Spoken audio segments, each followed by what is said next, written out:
Cool. All right, guys, welcome back. Ilya, thank you for having me in your home and your fucking beautiful gym. We're at the Zila headquarters for their gym. This is sick. How many people do you have in here? Is this like the hosting spot all the time? So we have our office and our DEXA center in like 20 minutes from here, but this is the everyday workout spot. So this is where all the trainees come. This is where I train. This is where a lot of our content is shot. So we don't really work from here. We just work out. Nice. Yeah. But I'm sure that's good being able to bring people in, show them the house. They're not only coming in for some content, but you're kind of like ingraining them in the business and the lifestyle.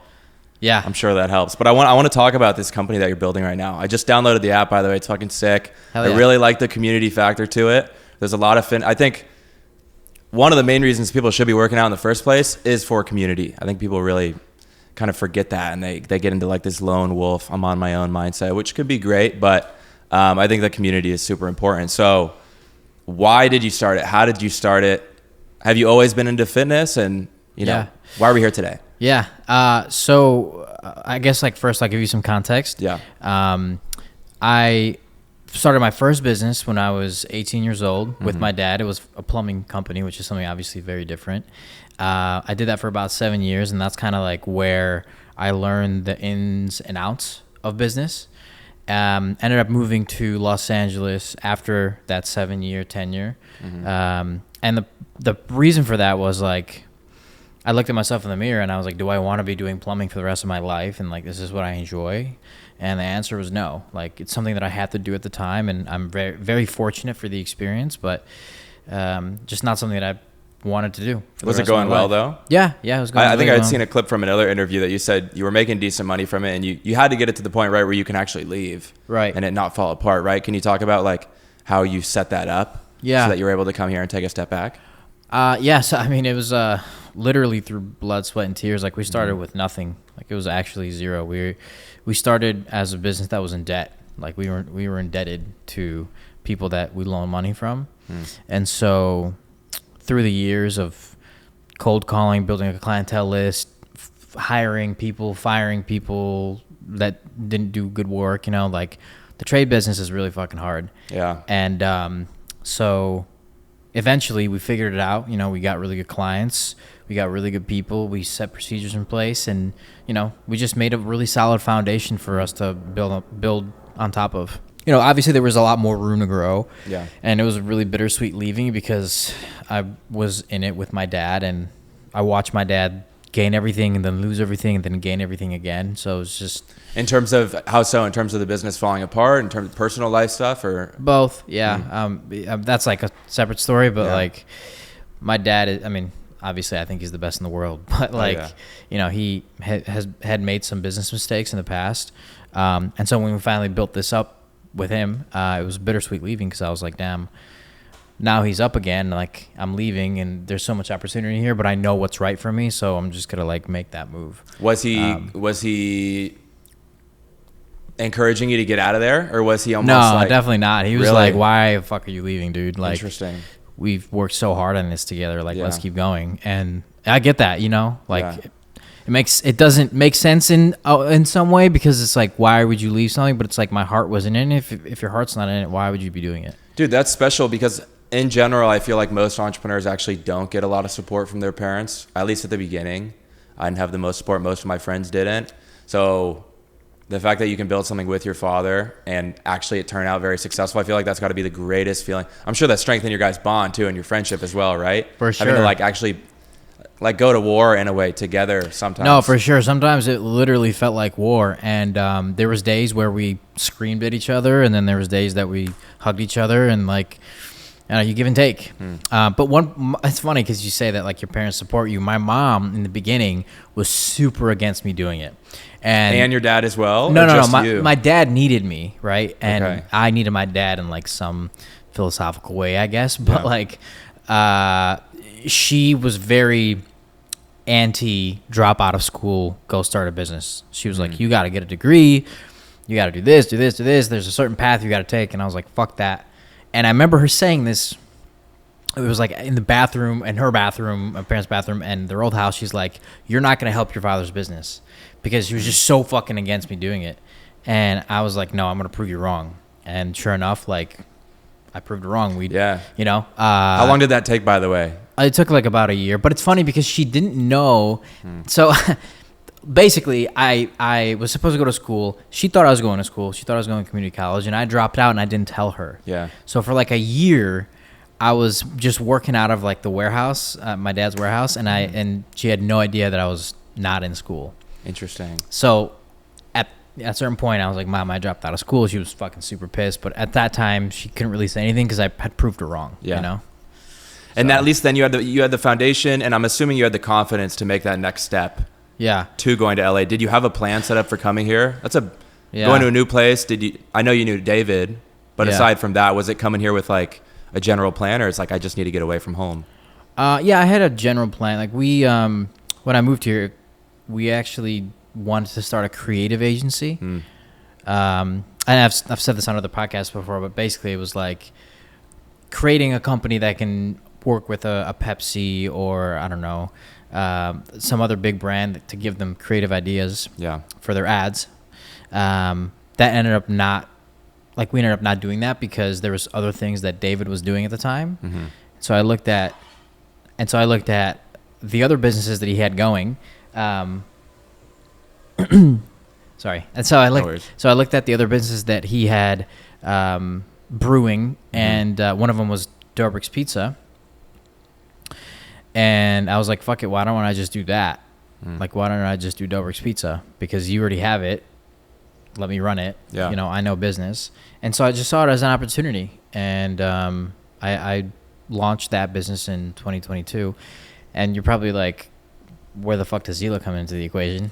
You know? No, but I think this is important to build up, obviously, because this is a huge task you're taking on right now. I think it's going to go very well. It seems like it's going very well. Yeah. But at least in most of the stories that I've heard from the entrepreneurs I've had on the podcast, it's really never their first business, the one that blows up. They have multiple experiences before that.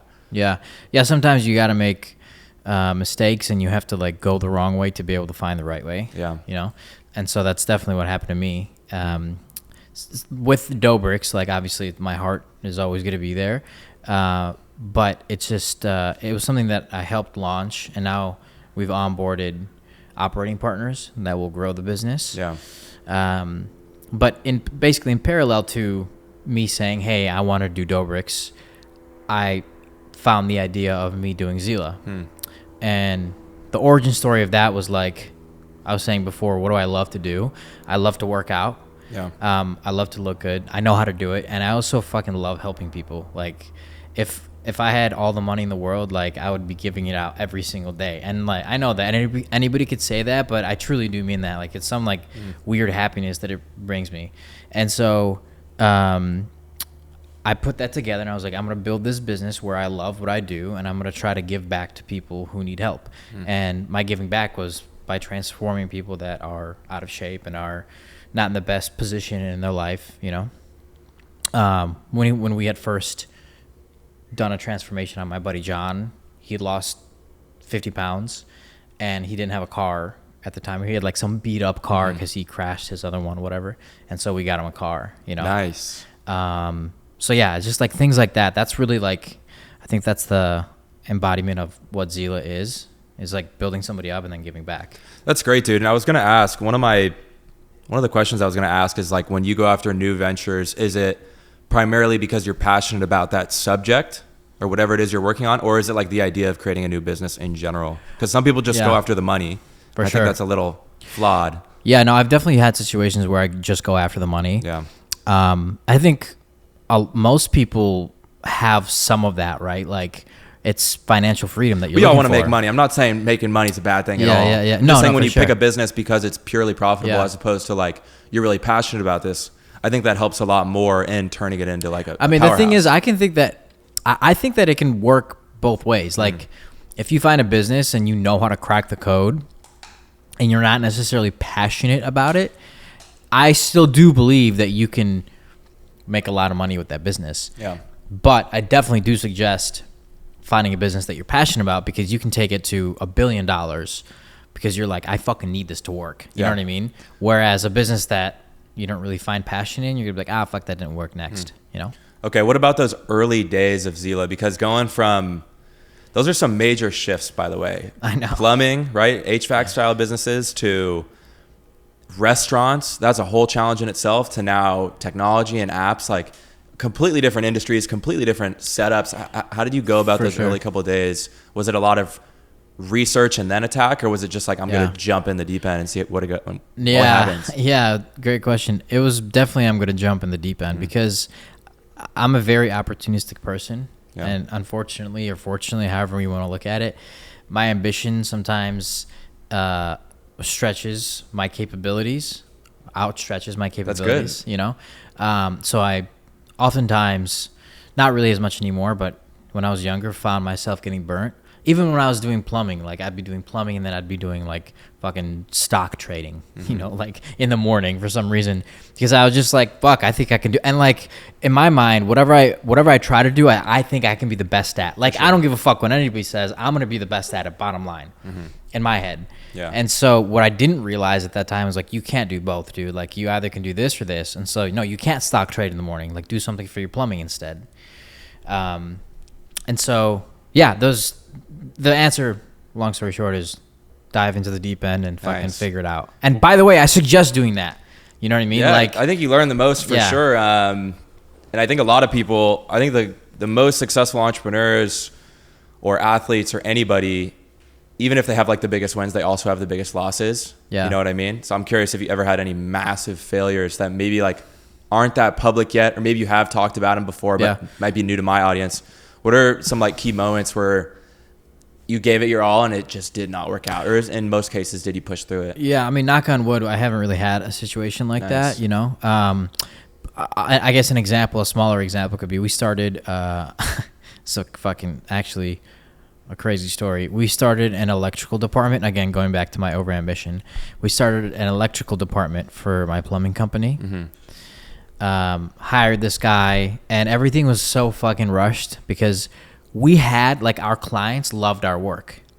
So when we said we want to do electrical, they're like, fuck yeah, let's go. We're sending you work. Because it was business to business. It wasn't really B2C, it was B2B. And so they were like, fuck yeah, we're going to send you work right away. Let us know when you want to start. And so I was like, hell yeah. Hired a guy. Fucking a week later, I'm like, send us work. I didn't really vet this guy because I was so excited.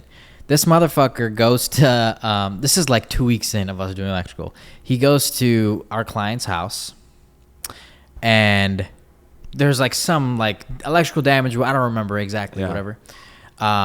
Everything's going fine. I get a call the next morning at 4 a.m. that part of the house burnt down. Oh, nice. The back side of the house burnt down. Goodbye gift, yeah. And yeah, dude, it was like, I'm like really downplaying how crazy it was, but like at that time, the police station was involved, the fire station, my clients calling me, screaming at me. I'm like, that was a fucking hell moment. And so, yeah, that was definitely a big fail. And we shut down the electrical department because I was like, fuck that. I don't want right away. Like, okay, interesting. You're just like, it's not worth the risk. The business is already going well. Well, because because I was like, why would we go into something that we don't necessarily know about and aren't prepared for? And that was definitely a lesson learned, is like, do your research on the people that you hire, really do your due diligence if you're going to start something new. Yeah. And building on top of what is already working. So. I feel you on that, dude. I think it is easy to kind of rush into things when you're really excited about something. And that is like the entrepreneurial spirit too, is like kind of push faster than you can and just see what happens. But then you learn those lessons. So that's perfect. And you know, now you know not to do that again or whatever. But with Zila. So let me go back to how this started. Yeah. So, let's wait for the plane to pass. Sorry, dude. It's really fucking annoying. I know it's going to be really annoying for your listeners. I don't think so. You don't think so? I don't know. We could wait it out. It's just like, we do interviews in here for our documentaries, and when we listen back the first time, we were like, what the fuck? When you guys were getting this spot, did you know that the plane was going over? My boy in Austin had the exact same situation happen. Really? He bought a really nice house, and then we're like hanging out in the backyard. It's like every 5 minutes something going over. No, you honestly, you don't notice it unless you're doing podcasts or like interviews. Yeah. But is he talking shit? All right, we're back. We had a plane go over, but so you're in the early days of Zila, you were saying? Yeah. So in parallel to building up the launch of Dobrik's, my mom calls me, and she's like, "Hey, do you know that the protein and the supplements you're taking have like toxins and bad substances and shit. And like usually you brush off what your mom says. Yeah. Right. But this time, because I was so into fitness, I was like, oh shit, maybe she's got a point. So I did my research, and I found that most supplement brands hide certain ingredients, and they have Like just don't even list them or what? yeah, exactly. Don't list them, or they do list them, but people just don't know what the fuck it means, and the FDA doesn't check it unless there's a complaint. And so I had the idea to come up with a clean supplement line that is third-party checked by the BSCG. So basically, every single flavor of every single product gets sent to this lab, and they test for banned substances, toxins, heavy metals. And good for you like guys that. on doing that, because that definitely makes it more expensive, takes, Yeah. product development lasts longer. So good on you guys. Yeah, so that was the idea, and so I partnered with my current partner Sean, fucking incredible. He's a genius with formulation, manufacturing. He handles all the fulfillment. Is he more on the back end and you're kind of the front end of the company? Definitely. Cool. Yeah, Nice. definitely. He's definitely more on the back end. I'm very lucky to have him. And so launched that in March of 2022, and what we realized is when we launched, a lot of people, they would take the supplements, they would buy them, but they wouldn't know what to do in the gym. And so I was like, okay, a light went off, and I was like, we need electrical. Yeah, like exactly. I can do it right this time. we need to create something that allows people to understand what to do in the gym. And so the first version of the app came out, and that first version was just PDFs, right? So like digital PDFs that you can buy, download, and then you have like pictures of what to do. And during that time, I was like, okay, well, we should actually create an app. And I think that that's what will make Zila a billion-dollar company, because I know how to transform people, right? I love to work out, and I know what makes a good app. And so in the background of that, we started making what our app is now, which launched in February. Nice. And I know some people have different perspectives. Some people want to make sure like the product is perfect. Yeah. Others just want to get something to market as quick as possible so then they can get feedback on it. Sounds like that's what you did, right? Yeah, Which I prefer myself as well. So I think that's a much better option. Our problem is that like our distribution, luckily, is really great, obviously, because I'm connected to people that have a lot of influence on the internet. Yeah. And so it's kind of like a catch-22 situation where we can't push out a product too early because we have first impressions are important. Yeah, we have an influx of people, whereas a different startup that doesn't necessarily have the influence or the brand recognition can just put something out and get feedback from 50, 100 people, but we're getting feedback from 50,000 people. Yeah. You know what I mean? So it's like, it's like my mind almost exploded when we launched the app, because I was like, dude, there's so many fucked up things that like we didn't totally What was didn't the know. feedback? Was it primarily positive, or were people ripping you guys No, apart? they were definitely ripping us apart. And how was that mentally for you? Or had you already like been accustomed to the LA environment? The LA environment? Yeah. Because I'm sure everyone's so quick to judge here. Like I only lived here for a couple years on and off. Yeah. Well, I mean, the app is worldwide. So like we got feedback from everywhere. Yeah. Not necessarily. But locally, I feel like certain areas yap the loudest.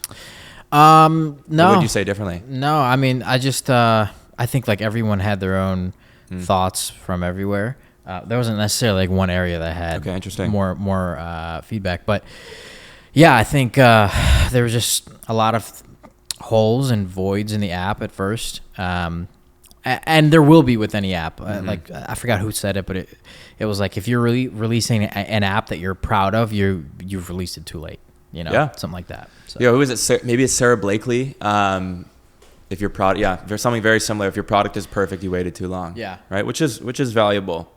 Okay, so you launched the app, it's going well, or maybe like some struggles in the beginning. Now it's going extremely well. I would love to know personally, what kind of impact do you think you had on your personal life and the businesses you're working on from the local creators, right? And what was that like coming into LA? Was it hard to get accustomed to that? Because where are you from originally? Chicago. Chicago, okay. Yeah. No, it wasn't hard to get accustomed because prior to moving out, I had visited LA for like 5-6 years in a row. And I knew a lot of people coming here. I had a lot of friends here already. So I'm a rare case, Yeah. Where I had known a lot of people here. But yeah, if you're coming here from fucking Tennessee and you don't really know anybody, I can definitely see it being way harder. But dude, it's like, I always say this and it's so true. It is not important where you are. It's important who you're with, you know? Like, it's like, that is I don't give a fuck where I am. Like, if you're with the right people and you like the crowd and your energy is good, then it doesn't really matter. Like, 100%. Like, people talk shit about LA all the time. Like, yeah, it has its cons, but like fucking so does, I don't know, Atlanta or Miami. Everywhere has its cons, and people are different everywhere, but it's just like a matter of who you surround yourself with. Definitely. And it's interesting for me because I haven't been here long, but once again, I've been here a few summers. I travel here probably like once a month. And before I had come, people always spoke about it being toxic and certain people taking advantage of you. I haven't experienced that at all, honestly. Like, I feel like I've been very lucky to meet a lot of really good people. And I'm curious your take on that. Like, how do you find the right circles? How do you keep out the bad actors? How do you like vet people and know if they're trying to climb a ladder and use you? Or it's tough. And I don't think you sometimes know it until it happens, but you just got to be instinctual, honestly, you know, and understand when people's intentions are good, and understand when they're bad. And sometimes you just don't know, man, you know. It's just you have to have, like, that's the catch-22, right? Is that you have to have some sort of trust, you know. I'll give you an example. Like Harry, our friend right here, he is one of the people that I feel like, you know, has good intentions, generally speaking. And it's like once you find those people, you have to like kind of cherish them almost and like hold them close, because there's not many people like that. Yeah, and I feel like you know that right away. It is like a gut feeling. I feel like it's been, at least in my life, it's very rare when you meet someone and you find this person is special, keep them around, and then they do. Yeah, but there's been situations where like you find somebody and you think that they're the best, but then they turn out to be somebody that like is not who you thought. You know what I mean? So yeah, man, it's just toxicity lives everywhere. Yeah. Everyone has their own agenda, like at the end of the day, and it's hard to find good people. So it doesn't matter where you are, LA, Miami, Chicago, there's bad people fucking everywhere. Would you say you make most of those decisions on who to let in based on like a gut feeling right away? Yeah, I mean, I try not to let really anybody in, at least like close to me anymore. I mean, it's got to be a really special person, you know, just like, unless I find a really, really like a really solid need to have that person in my life, it's probably not going to happen, you know, especially as you get older. You don't need new friends. Like, you just need to cherish the ones that you have. Yeah. What about in business? Do you feel like gut feelings usually lead your decision making, or is it based on logic? Both. I mean, business is a little bit different, right? Because like it's not really personal. So like, is it logical for me to be talking to this person and getting what I need out of them or not? Yeah. You know? And you can also say that like, well, how are you going to form a relationship? And like, that's a valid point, right? Yeah. So I think it goes hand in hand, logic and just a gut feeling. Is this person going to be good for me, my business? And am I going to be adding value to them, right, as well? What about overall life principles? I know that in general, at least I believe, a lot of the way someone lives their life in one regard or in one place translate over to everything. Do you feel like it's been somewhat that way in business as well? Do you, if you were to find someone that is extremely talented at whatever their skill set is, but they might be a bad character in some areas, is that immediately a cutoff for you? Or do you think they can still be an asset in some ways? For my business or for personal? For both. I think, like, do you know what I mean? Like, sometimes you meet people that are very intelligent, right? Very good at what they do, but maybe something about them just seems like maybe they cheat on their girlfriend or something like that. I feel, at least for me, I feel like that kind of translates over in a lot of different ways. Well, I mean, I'll say that not everybody's perfect, right? Yeah. So I think your question is more catered towards personal, because in business, I don't really care if they cheated on their girlfriend. You know, like, I mean, depending obviously on like what I'm talking to them about or what I need them for. Like if they're a client of mine or they're a vendor or whatever, you know. It's not really my business to understand what their personal life is. Interesting. As long as they're doing the work and they're, Yeah. you know, they're getting done what they need to get done. I always like to hear different perspectives, so that's interesting to hear for sure, man. Well, in terms of the future of Zila, what's next? Like, what's the biggest problem that you guys are trying to tackle right now? Or is everything kind of moving smoothly as it should? No, definitely not. And I think anybody who tells you that their business is moving smoothly is fucking lying. Yeah. So, and there's different like levels of what your business can be at, right? Like there's, I'm critically fucked, I'm kind of fucked, like I'm figuring it out, you know, whatever. We're in a situation where we're just figuring it out. And what we're trying to figure out is the technical aspect of it, the app, right? Because up until February, we weren't a tech company, right? We were just a supplement brand. Yeah. And so the challenge has been finding the right engineers, finding CTO, and like finding people that can help build the app to what it needs to be, and obviously not spend a whole ton of money, right? Yeah. So that's been the biggest challenge. Is there a good team right now in place? Like, do you feel like it can, or are you still actively looking for that next level of talent? We're still looking. I mean, there are obviously people that we have on board working on it now that I'm proud of, but we're still looking for the most part. Yeah. In terms of moving forward, right?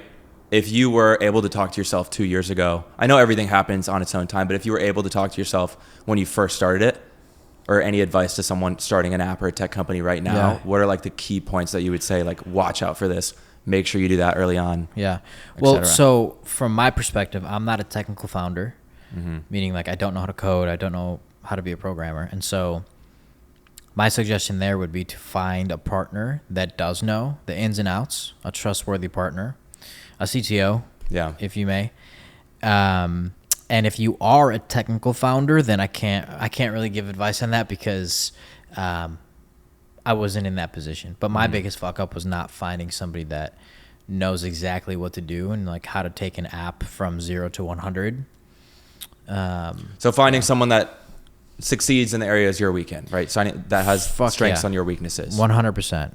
How do you go about finding the right founder? I feel like that is the first step towards any business. Yeah.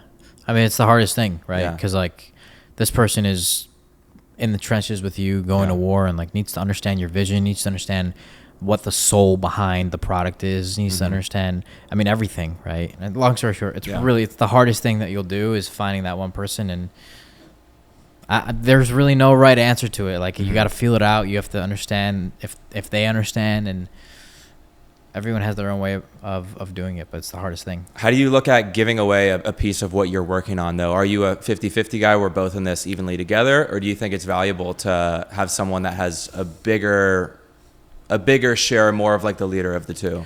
I mean, it depends what they bring to the table. Yeah. You know what I mean? And it depends on what you're bringing to the table. Are you just bringing an idea? Are they working on it for as long as you are? Are they working on it for 20 hours a week, 40? Are they in the same boat as you? It's all about fairness, right? Like if a person's spending 50% of the time, then they deserve to have 50% of that. And or that could be determined in another way, right? Like, are they bringing money to the table? Do they have connections that can help the app grow? There's a lot of different facets or variables that you can play with and, you know, make it fair. Yeah. On that note, did you guys raise, or was it completely bootstrapped?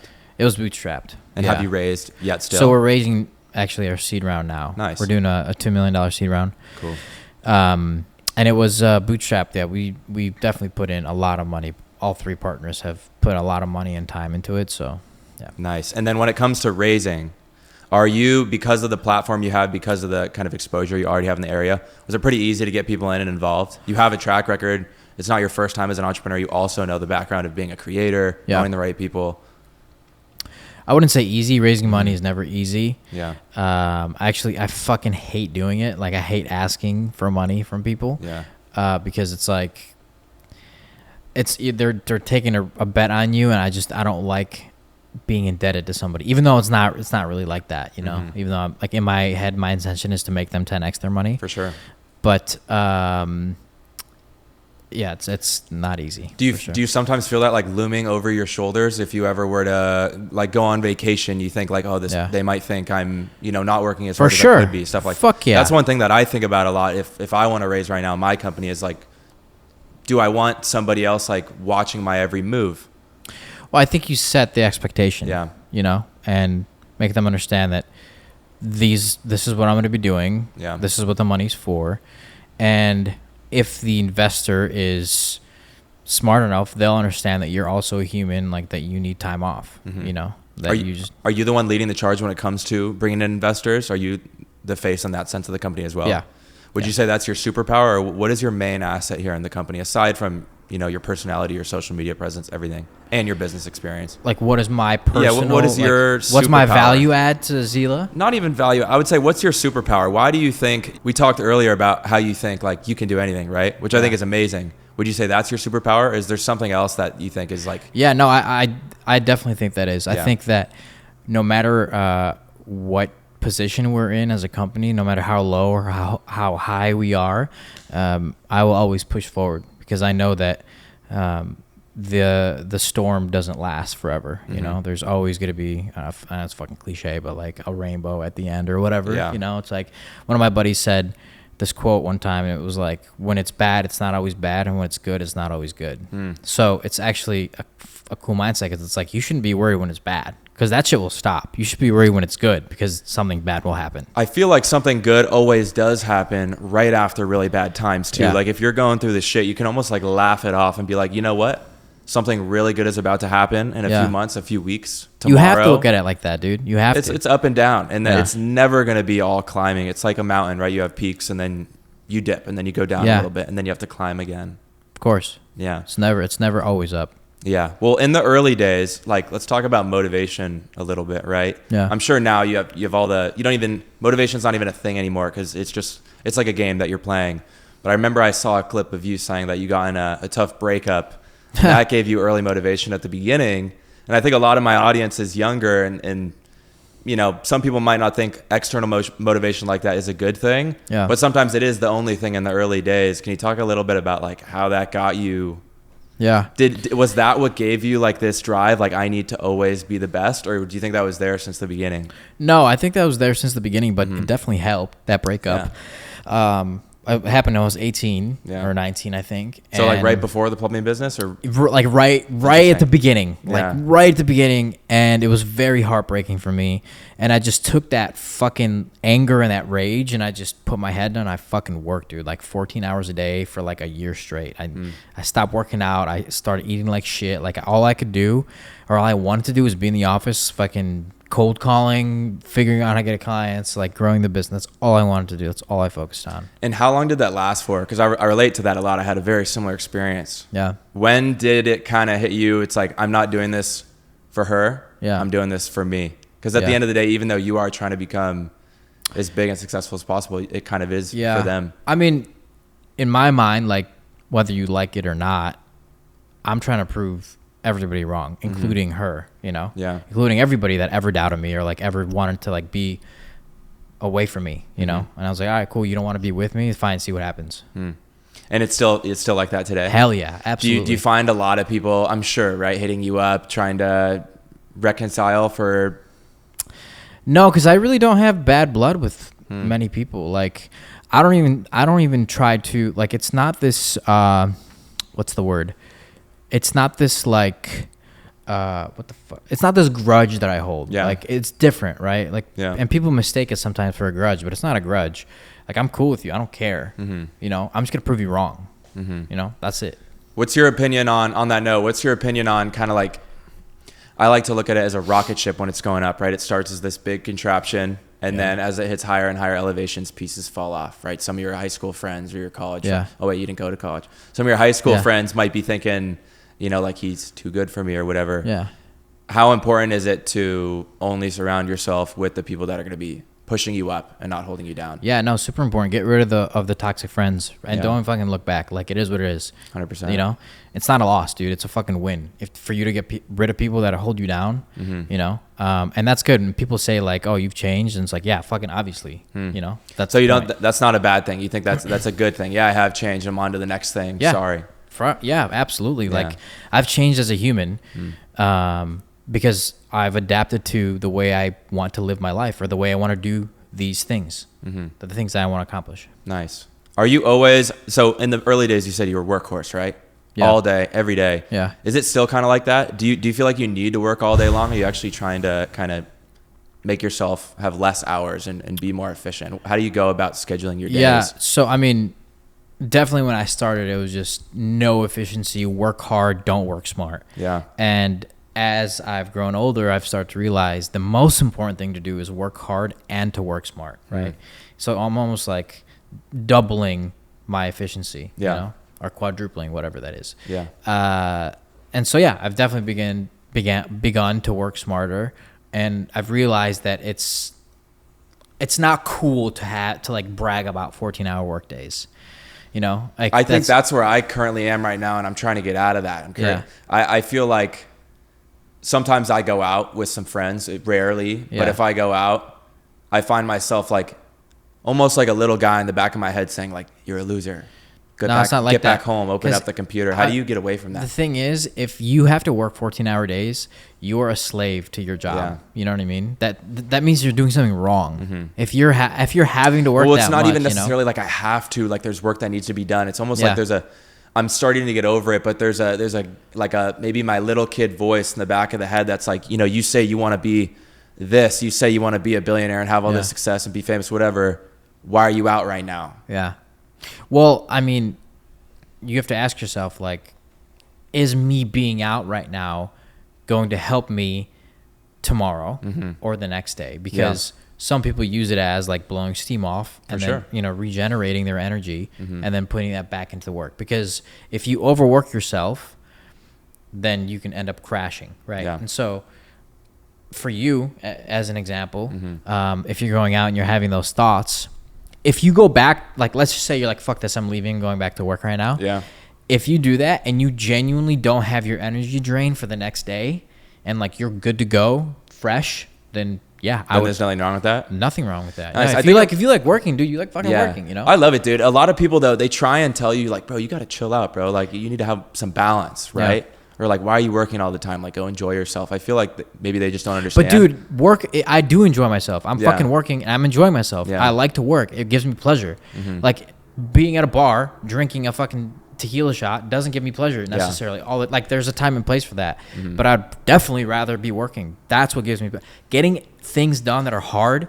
That's what gives me pleasure. You know, and just because you don't have that doesn't mean that I have to fucking oblige to what you're doing, you know, and have the 100%. same standard. Yeah. And I'm curious, do you think you've had the opportunity to meet a lot of really successful entrepreneurs, creators, people who are just like the top of the food chain, right, in their own fields? Do you think that's pretty similar across the board? Most of these people are just so obsessed with what they're doing. Dude, you have to all they want to do. You have to be obsessed, bro. You have to be. If you're not obsessed, what the fuck are you doing? Yeah.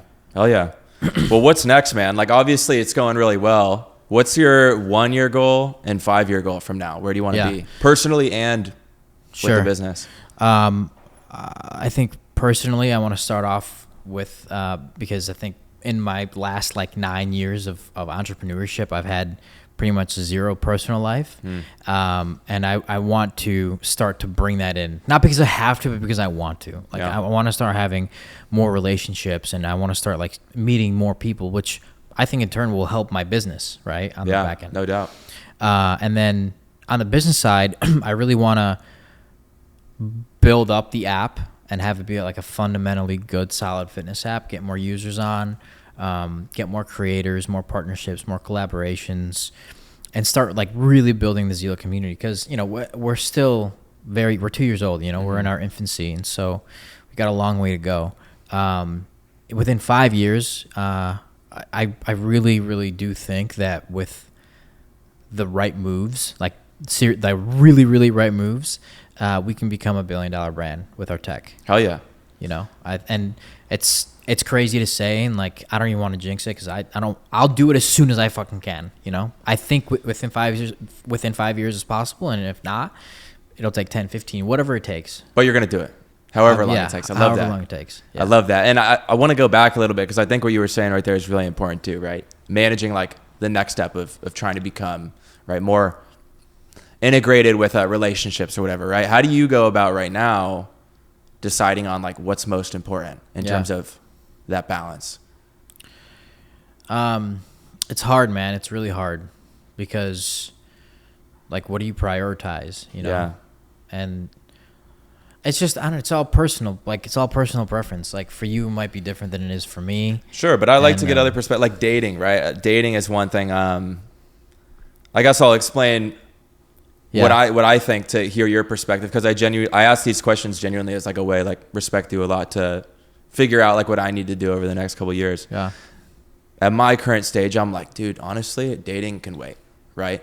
And then maybe I'll get to it when how old are you? 28. Yeah. So when I'm at your age, achieve some more success, then I'll start to take it seriously.